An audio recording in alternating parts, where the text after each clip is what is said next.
Last year, Hollywood birthdayed me something appropriately weird in the form of a net, as a card-carrying weirdo myself.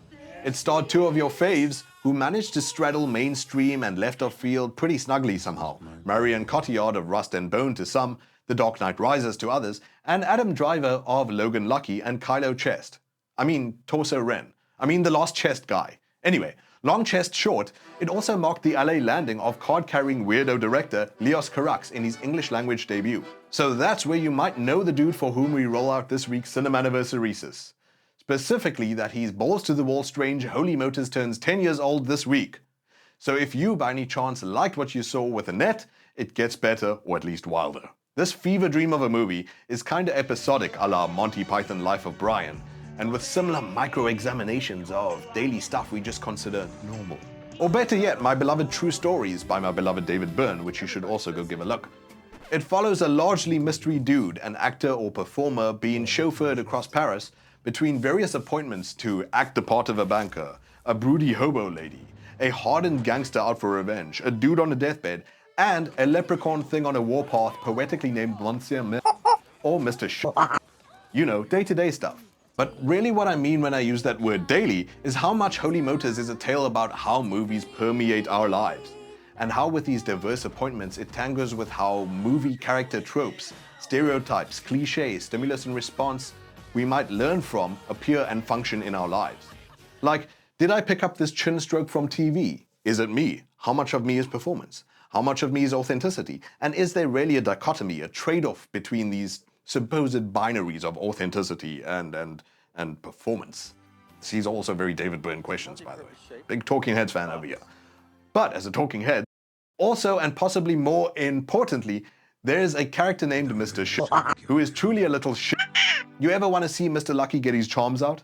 That's right, a money-eating leprechaun at full mast. But quite literally more importantly, disarming and goofy stuff like Mr.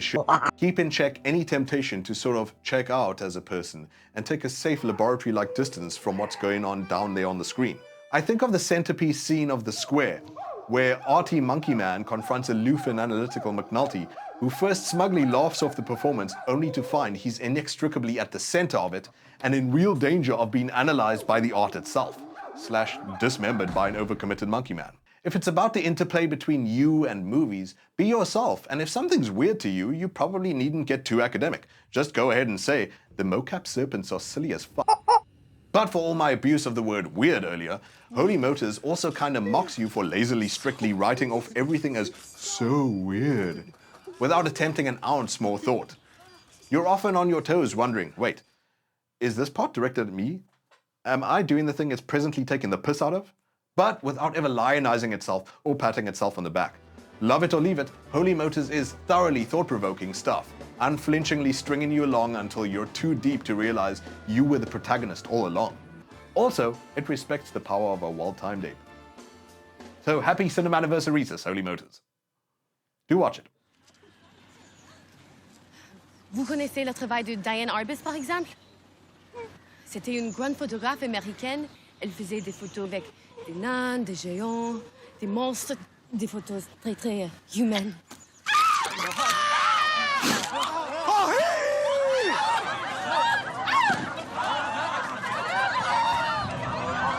And on that note, that's where I've got to love and leave you. What did we learn today, kids? Maybe invite a little bit of weird into your life once in a while. You just put up with me for half an hour. Please do go recommend movies that you found strange, but that were actually intriguing.